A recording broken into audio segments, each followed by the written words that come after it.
þá ætlum við að halda áfram í föstudagsþættinum sem við tökum á þessu sinni hérna uppi í Pakkhúsinu í innbænum á Akureyri. Vorum hérna rétt áðan með unga herramenn sem voru að segja okkur frá leikhópnum sínum sem kallast Næsta leikrit, en þau verða með leiksýningu í Rýminu og vildi endilega ég myndi líka benda á það að 40% innkomu þeirra við sölu miða á leikritið fer til styrktar ABC Barnahjálpar. Þannig má gera, þar þá hér með komið á framfæri.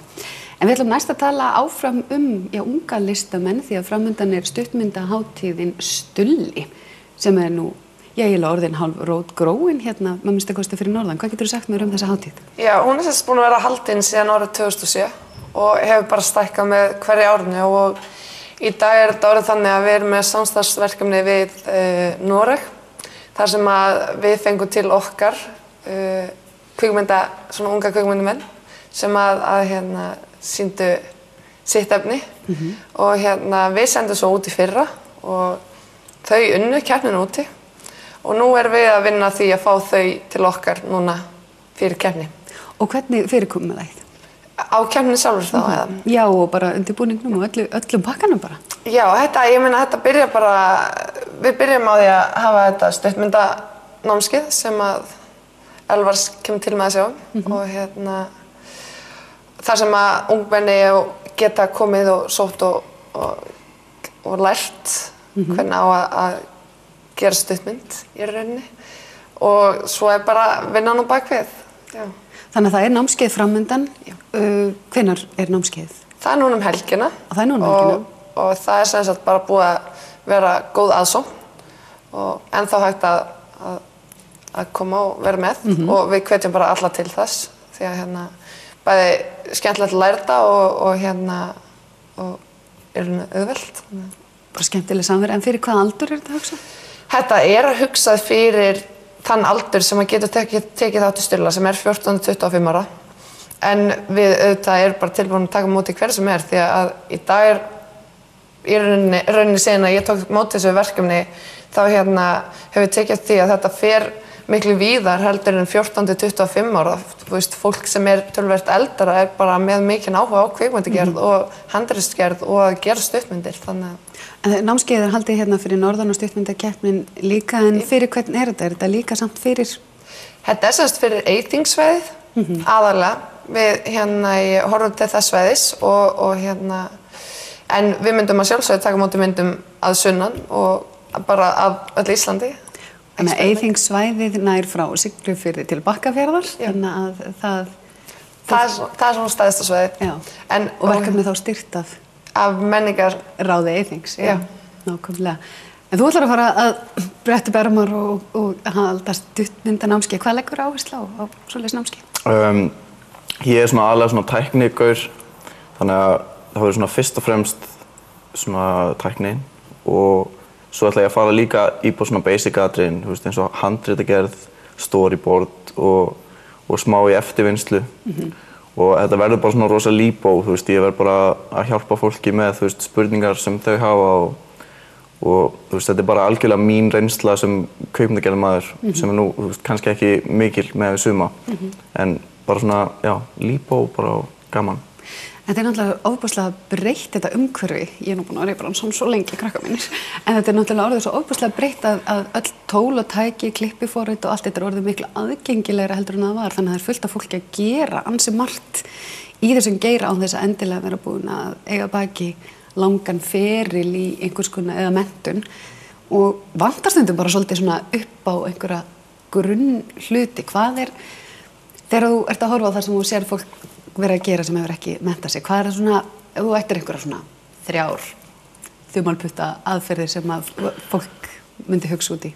Það bara, einna helst að kunna á kameruna.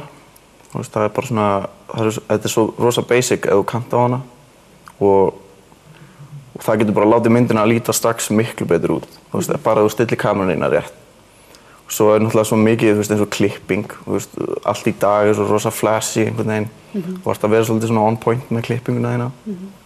Og svo líka bara til dæmis color grade eða litvinnsla bara.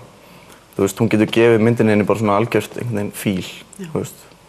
sem allavega mann finnst maður líka að taka oft eftir er að hljóðið er oft vesen. Já.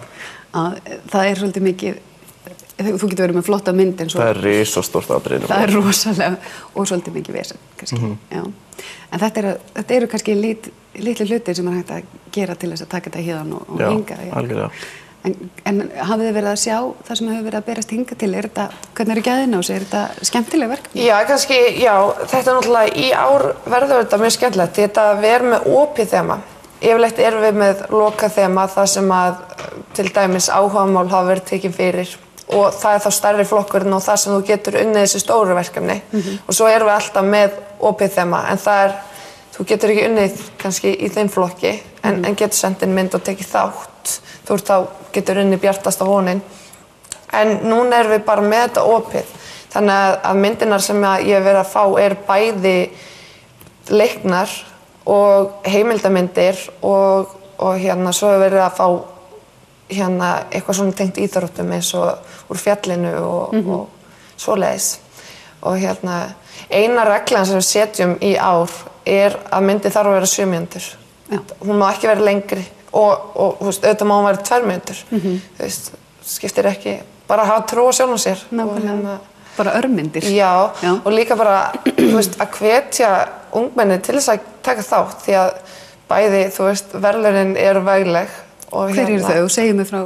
Já, við erum náttúrulega ekki búin að ákveða alveg 100% en síðustu ár hafa þau alltaf verið vegleg og það er svo auðvelt í dag að búa til stuttmynd eins og þú sagðir og þetta er ekki nema bara að getur gert það á símanniðinu þess vegna tekið upp fína mynd á símanniðinum og nota klippforrit í símanniðinum en eins og við munum stíla inn á þessu námskeiði helgina að þá munum við stíla inn á eins og handritsgerð sem er svo mikilvæg og er kannski ekki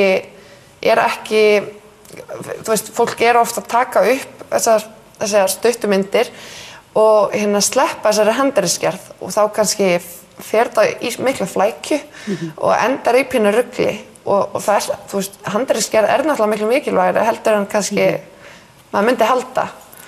Og svo kannski að líka bara benda fólki að það er hægt að læra ótrúlega mikið bara á YouTube. Já, svo er það YouTube. Það er ótrúlegt í dag ef þú hefur áhuga og flestir sem ég kynni sem eru orðnir virkilega góðir í þessum bransa eru að hafa bara einhvern veginn fikra sig áfram, prófað og eru ekki hræddir við þetta. Algjörlega. En þetta er svona kannski, viljum bara líka ítreka það að þetta er ekki, þú kannski hugsa stuttmynd og þið finnst þetta rosalega stórt og mikið. En þetta er ekki svo stórt og mikið, skilurðu, og svo er þetta bara svo ógeðslega gaman. En námskeiðið er helgina og byrjar? Það byrjar klukkan 10 á laugardaginn og er til 4 og það er bæði laugardag og sunnudag. Og við bjóðum upp á hádegismat og þannig að það verður En ef einhver er að horfa og hugsa að ég verð alveg til að mæta?